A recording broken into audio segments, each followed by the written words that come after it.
on YouTube and welcome back to the channel. Now in this video what we're going to be doing is we had a crazy fight weekend. We had fights on Saturday, we had fights on Sunday. So what we're going to be doing is we're going to be breaking down both the UFC card and both the Jake Paul versus Tyron Woodley card. Now as far as the Jake Paul versus Tyron Woodley card, I don't really watch boxing. We're probably going to just be breaking down one or two fights, the main event and another fight there in Tyson Fury's brother. But other than that, we're going to get into it.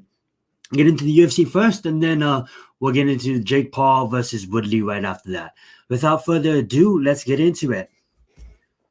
All right, let me pull it up on stream, guys. All right, so we had Barboza versus Giga, I believe his name is. I'm not even going to try to pronounce his last name. I'm just going to end up slaughtering it. But before we get into that fight, we'll just talk about this card as a whole. It was the Ultimate Fighters finale. So we had these two guys right here. We had Bryan battles versus Gilbert Urbina, and then we had Ricky Turcios versus Turcios. I'm slaughtering that. Don't mind that. Versus Brady Hudson. Brady is the guy who trained with Michael Chandler and all that good stuff. Not Michael Chandler. Why did I say Michael Chandler? Michael Chiesa. Sorry, he trains with Michael Chiesa, and this was for the I believe the bantam and the featherweight. 135 is bantam, and then this was for the middleweight.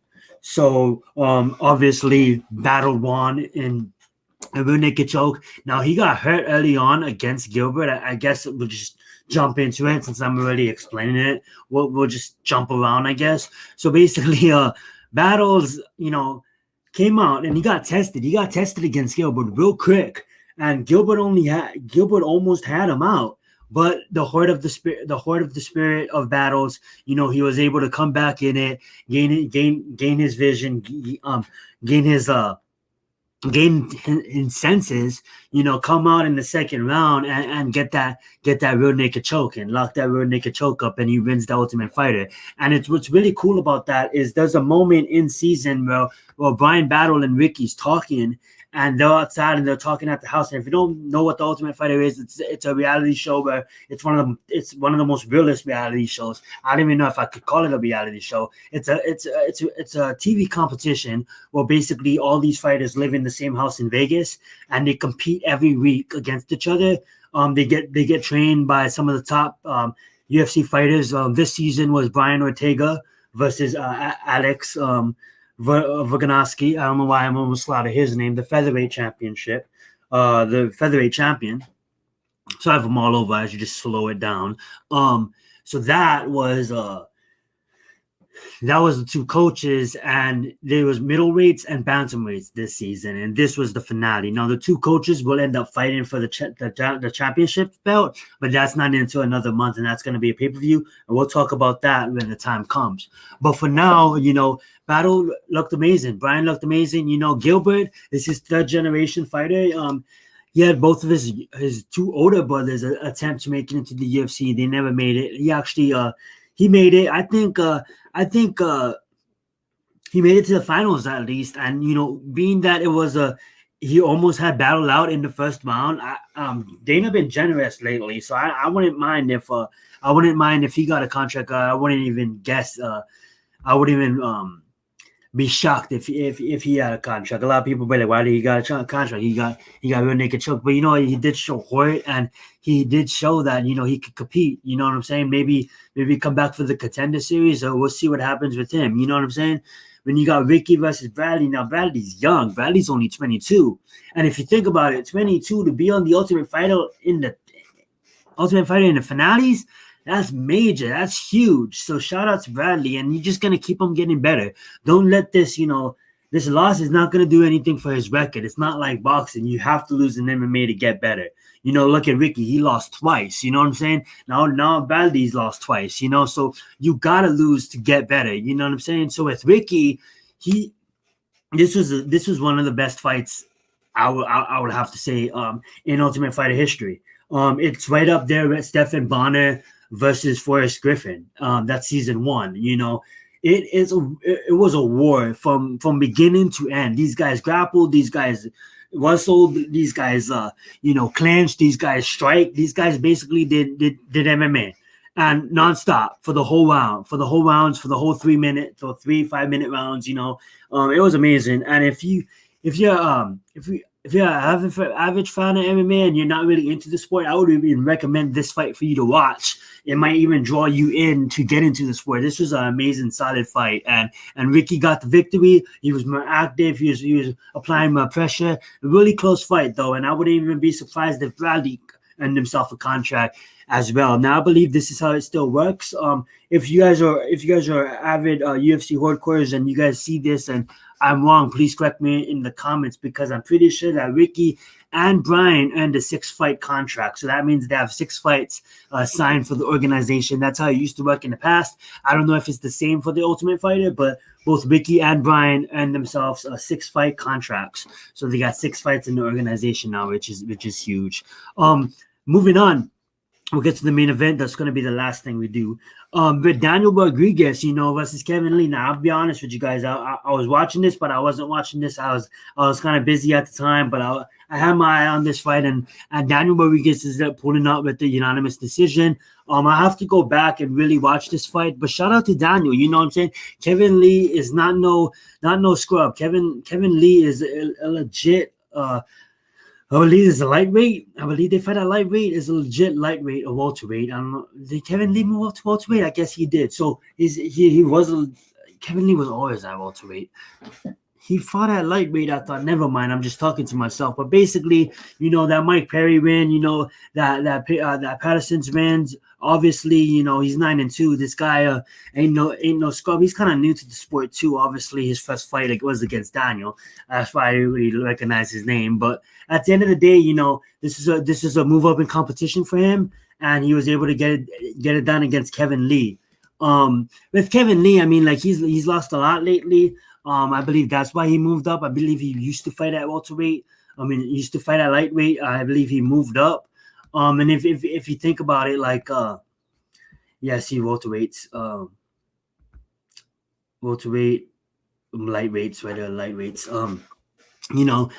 He hasn't really been looking the best lately. I believe that's why he maybe moved up. That was a lightweight fight right here against the champion Oliveira. That wasn't for the championship, but that was his last fight he had before losing to Daniel. So obviously Kevin Lee is gonna need some time, make some adjustments, and then he'll be back in no time. And if you think about it, that was an awesome fight. The rest of the card was people just trying to come up, make their names for themselves. You know what I'm saying? Alhassan had a major knockout. This was so fast. Now, he was the underdog in this fight, too. He wasn't even the favorite because of the fact that he was on a nice little stint of a losing streak. We all know that knockout. We all know what Chaos Williams did to him. But at the end of the day, he comes out and demolishes him in 17 seconds. And this guy just came off a win against Buckley. I believe Buckley just had that amazing knockout against, I forget who it was, but he had a sick knockout with Buckley. I'm getting off track here, but let's just get back to the card. So basically, like with Alhassan, that was a crazy knockout. It puts him right into people's eyes again. People were talking about him again. Like, this guy was on a tear, Coming up, this guy had, I believe, like, won most of his fights, if not all of his fights, by knockout. So if you look at it, knockout, punches, TKO, knockout, punches. He had one decision. His second fight in the organization. And then punches, knockout. He's knocking out Nico Price, you know what I'm saying? And then he goes on this losing streak where he gets knocked out in 30 seconds against Chaos Williams. And then he comes back with a head kick. He threw it so fast, you didn't see it coming. And 17 seconds, and this guy was the favorite to win the competition. And, Alhassan, that was an amazing fight for him. And another fight that, all these fights obviously Justin Jacoby, his punches, his TKO. That was a pretty good one against Daniel Stewart. But any fight that really kind of stuck out to me. Now we can move on to the Sam Alvey.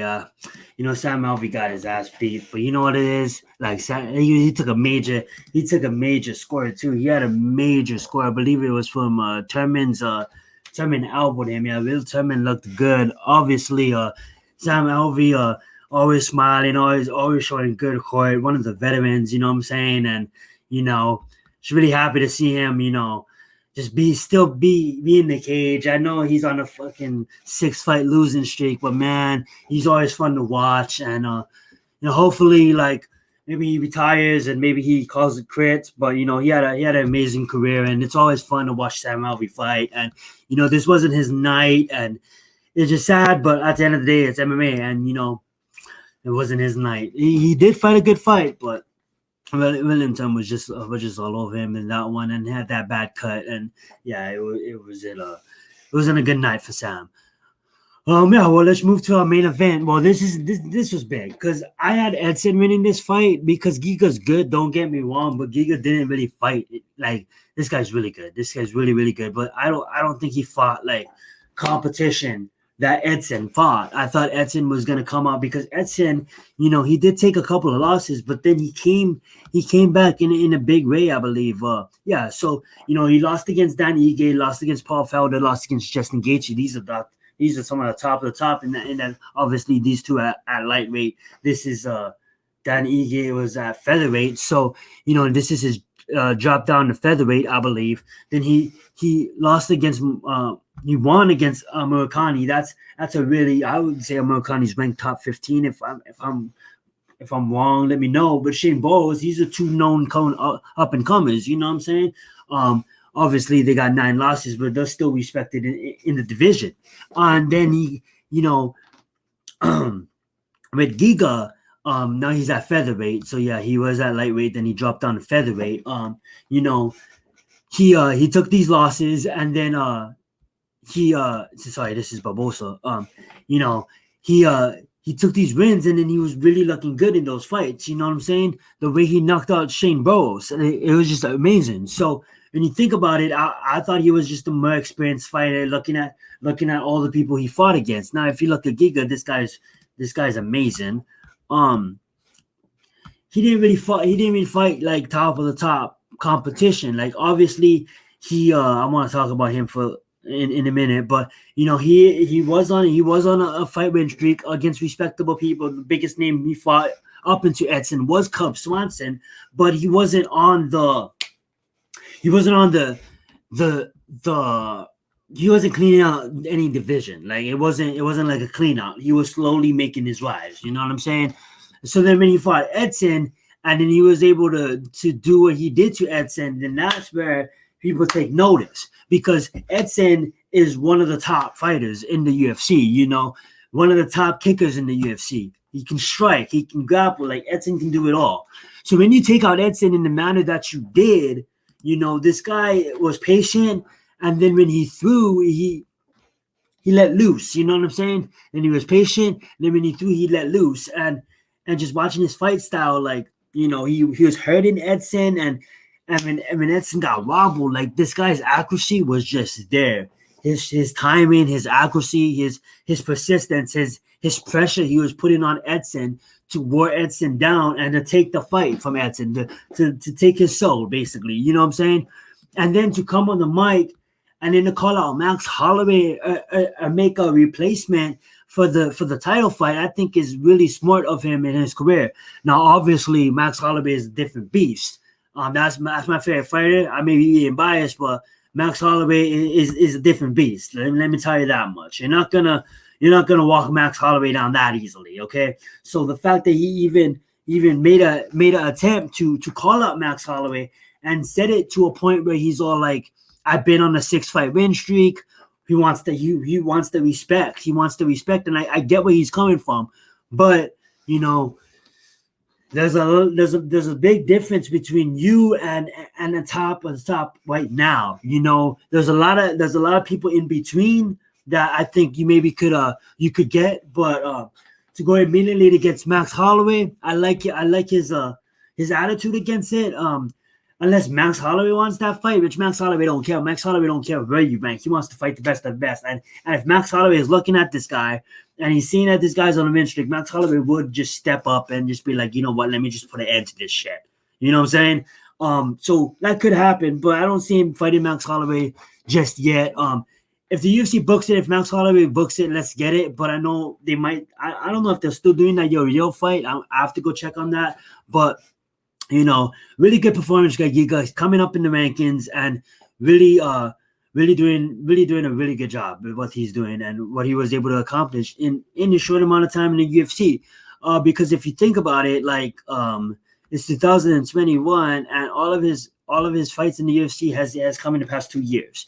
So if you look at that as 1, 2, 3, 4, 5, 6, 7, he has 7 victories in the last 2 years. So that's huge. And when it comes to the UFC and you can fight like that, your name's gonna fly, and you're gonna be put into not the spotlight, but the more you fight, the more fans get to see you. The more fans you get, the bigger you can become with the organization. And we've seen a lot of fighters take advantage of that in years past. And Giga, the way he's fighting, and if he keeps on doing what he's doing, he could become a superstar in no time in the sport. And let's just hold up on Max Holloway.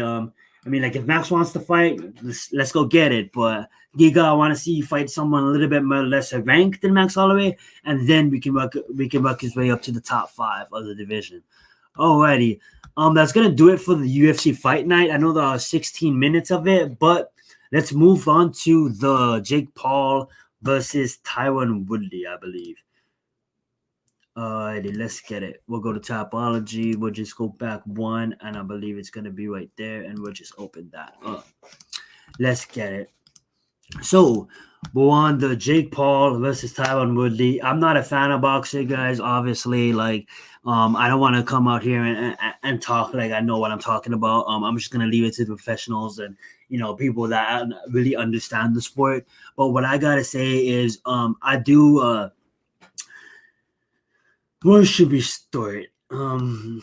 This. I'm not gonna start by complaining about boxing, but I'm just gonna say as a fan of combat sports and a fan of the UFC and MMA, I do go on YouTube sometimes and I do watch old boxing fights and stuff like that. And when you have those greats like Muhammad Ali and like Mike Tyson and Sugar Ray Leonard, and you got even Giovanni. I'll go and watch Giovanni's highlights. Some of the newer guys nowadays, or even you got Golden Boy, or even you got Canelo, you got Mayweather. You know what I'm saying? So I Pacquiao. So I do know a little bit about the sport, but I wouldn't say my knowledge on boxing is as high as the UFC's knowledge. So getting into this, what I did want to point out is what I do respect about the UFC is not to compare the two, because two different sports. And obviously boxing is there wouldn't be no UFC if there wasn't no boxing. This is the this has been around for over 100 years. You know what I'm saying? And martial arts has been around for a long time, but at the end of the day, boxing had so much great memories and great events. So not gonna take anything away from boxing. But one thing I do have a problem with boxing, being a newcomer and being someone that watches so avidly the UFC, when I see this guy named Tommy Fury, I believe that's Tyson Fury's younger brother. This guy was 7-0, and he's going against Anthony Taylor that's 0-1. I don't get it there. In the UFC and MMA, the best fight's the best, and that's just the way it's going to be. If you're outside of the top 15, you see you're ranked 30, you're either going to be fighting people that's coming in. It matters on the division because some divisions are super deep. But say there's 30 people in your division, right? And you're ranked number 30. You're either going to be defending. You're going to be fighting against new guys coming out from the URL or other organizations they may be coming from. You know what I'm saying? All these independent ran and all these amateur and pro circuit organizations across the land. You're going to be fighting one of those guys. Or you're going to be fighting some guys ranked 25, 26, 27, 28, 29. Maybe they might rank the 21st versus the 30th. And they don't really rank it by numbers or nothing like that. They do, but they don't do matchups like that. They just know, obviously they do to a point. But, my point is you're going to be fighting the people close to you. So you're not going to take the 30th ranked fighter and put him against the top 5 ranked fighter in the UFC. You're not going to do that. I was just talking about homie how on a 7-fight win streak and 6-fight win streak, and only now they're getting Edson Barboza. And I believe Edson Barboza is not not high ranked in that division. He's not even, I would leave him, if he is, he's probably like 13, 14, 15. I don't think he's a top 10 fighter. So you want a 6-fight win streak, but you're fighting your way through the rankings. So you got 30, you got your 20s to go through, you got all your teens to go through before you can even make it up to the 15. Sometimes you may get a fluke. You may have a guy that comes in, gets clean knockouts, runs through that division. A guy like Francis Ngannou, you know what I'm saying? Like, just the division is so small that you can just knock a couple of people out, get noticed, and then fight for the championship. But that's super rare that you're gonna move up to the rankings that fast. We have Izzy. Izzy came in from kickboxing. You know what I'm saying? Izzy had like 78 wins in kickboxing. Then he comes in, and then maybe he might run through a division in 2 years and get the championship. But that's really rare that that's going to happen. Usually, they're going to match you up with people that's your skill level, unless you're Izzy or unless you're a Ngannou. And there's a reason why Ngannou's the champion, and there's a reason why Izzy's the champion. But when I see things like Tommy Fury 7-0 versus Anthony Taylor 0-1, I'm like, what is the fun watching this? Tommy Fury is going to destroy Anthony Taylor. And then when Tommy Fury comes out and doesn't destroy Anthony Taylor, I'm sitting here like, what? And now they're talking about Tommy Fury matching up against Jake Paul. I don't know boxing. Maybe that'll be a good fight for Jake Paul. Maybe it's actually a striker that Jake Paul can fight against. But besides that, I mean, like, I just didn't understand that 7-0 versus 0-1. So let me stop ranting about that, and let me go into this. Is a really good fight. Montana Love, obviously. Let's not forget about Montana Love. Montana Love put in work. Like, I don't understand I understand the basics of boxing and getting in and out and movement of boxing and stuff like that. And when I was watching Montana Love fight, now this was a hell of a good fight. As a fan of combat sports, like, this was a hell of a good fight to watch. I believe like Ian's corner waved it off. Like, Ian could have continued, but his coach started like unwrapping his gloves in the middle of the round, and everybody says this is the 7th of the round. He began like unwrapping the gloves. I'm like, wait, is he throwing in the towel? Is he not gonna like fight no more? And his coach just waved it off, told the referee to stop it, and then Ian was done. And if I'm not mistaken, like Ian was the ex-champion or something like that. He just lost his title and he just got knocked out, and he gets knocked out again against Montana Love, and Montana Love is now 16-0. I believe he should be 7. No, they added 16-0, so he was 15-0. Now he's 16-0, and then he's calling out names like the Tank. So it's like, okay, you want to go against Giovanni now, and like, when you look at, well, obviously, let's not play games. If I know who the Tank is, and I'm not even a boxing fan, that tells you something. So, like, when you call out people like that, let's see, you're 16-0-1, and when speaking of what I was talking about earlier, when Ian was in his corner, the guy has 3 losses. The guy has 3 losses, and then the announcers was talking about what he's gonna do next in his life. Like, it's over for him.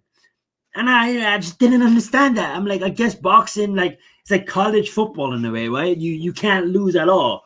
But he lost, so he lost 3 times, and that's just really bad for your boxing career, I suppose. But it's too bad for Ian. Hopefully he'll come back, and maybe not. We'll see what happens with that. But moving on, Amanda did have a good showing. That was kind of boring fight, to be honest with you. I'm not even gonna front. I wasn't watching this fight too much, but I know that she defended. She only lost 1 time. This chick only lost 1 time. That's crazy. 41-1.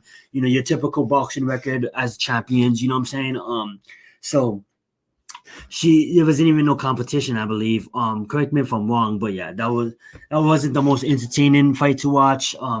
I was in and out of it, to be honest with you guys. It was entertaining at some points, but then I was distracted, so I didn't really get a chance to watch that whole fight. But that Montana Love fight, I did like seeing Montana Love fight. That was a really good fight. And getting to this fight, the main event. Now, being an MMA fan, like, let's not play games with ourselves. Like, Tyron Woodley's not a striker. Like, if you want to talk strikers, you're talking Nate Diaz. You're talking the Diaz brothers. You're talking George Masvidal. You're talking Max Holloway. Like, those are strikers, okay? You might even add Izzy to that conversation. Izzy's more of a striker than Tyron Woodley, all right? Yeah, Izzy's a specialist. Izzy's a freestyle striker. So when you think about it, like, Tyron Woodley was never a striker. Tyron Woodley boxed. He boxed to train for MMA, but he was never really that striker, right? He'll blitz. He'll have that right hand and he'll blitz you. And if you think about it, young Tyron Woodley we never saw since 2018 against Hill. So, you're on a 4-fight win streak. You fought like that for the last 4 fights of your UFC career. I thought we wasn't going to see that Tyron. I thought that Tyron was gone, but nope. That Tyron stayed. And I thought it was going to be revamped. I thought he was going to be a new Tyron, just focus on boxing. The angles are totally different. You don't have to worry about the takedown, the clinch. You don't have to worry about the kick angles or nothing, the knees and elbow, nothing. Just worry about the punches. And trust me, striking in boxing is totally different from striking in MMA. I'm not trying to downgrade boxing. I respect boxing. All I'm trying to say is I thought he was going to do more. I thought he was going to revamp him. Jake Paul was going to light a fire that we only seen when he knocked out Robbie Lawler, because this was a damn boring fight. The rematch is all right. This is a super boring fight. They just looked at each other. And then Maya shot like 25 times, so they just looked at each other. And then this last, I guess that was a decent, exciting fight. But the most exciting title we've seen was the Taiwan making the one for the championship. That was in 2016, all right? That's the Taiwan we wanted to see. What Taiwan did we get? We got this Taiwan. We got this Taiwan. Taiwan that don't want to be a fighter no more. Like just go back, bro. Like it just didn't look like his heart was in it. No. Let me rephrase that. He was in it. He was in it, but he just needed to throw more. It just felt like he was staring too much. And yeah, he did have a couple of good rounds, but I'm not even a fan of boxing, and I'll tell you, Jake Paul won that fight. You know what I'm saying? Now, he might have been mad about the decision and everything like that, but at the end of the day, it's like Jake Paul won most of that rounds, and maybe that's just me listening to the announcers and going off of the unofficial scorecard. But if you think about it, like Taiwan did land some of the more heavy shots, but Jake Paul and Tyron Woodley was pressuring more of the time, but Jake Paul threw more punches, and it doesn't matter, I guess, in boxing how hard the punches land or anything like that. It's like he landed more punches than Tyron Woodley. You know what I'm saying? Tyron Woodley had a good couple, maybe 2 or 3 good rounds where he might have won, but the fight was 8. All right, so I want to see Jake Paul matched up against a boxer. I'm not a fan of Jake Paul. I mean, like, I respect the guy. He gave the effort to go into this boxing ring and take on boxing. And people may say he's just a YouTuber. What's the definition of a YouTuber? I mean, like,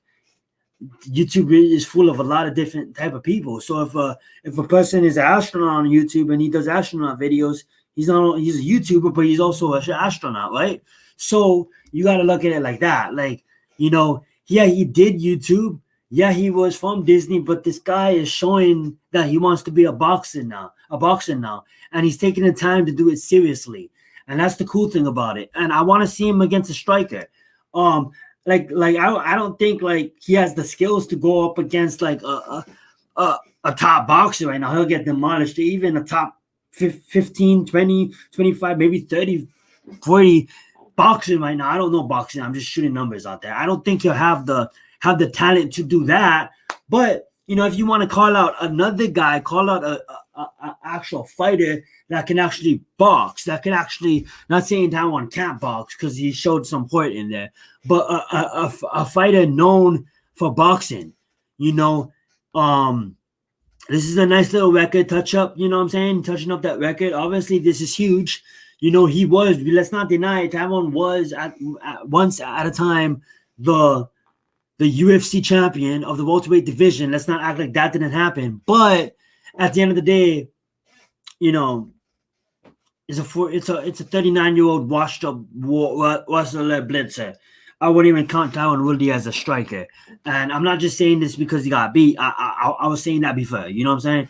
But that being said, that's gonna wrap it up, guys. We made it just about 30 minutes.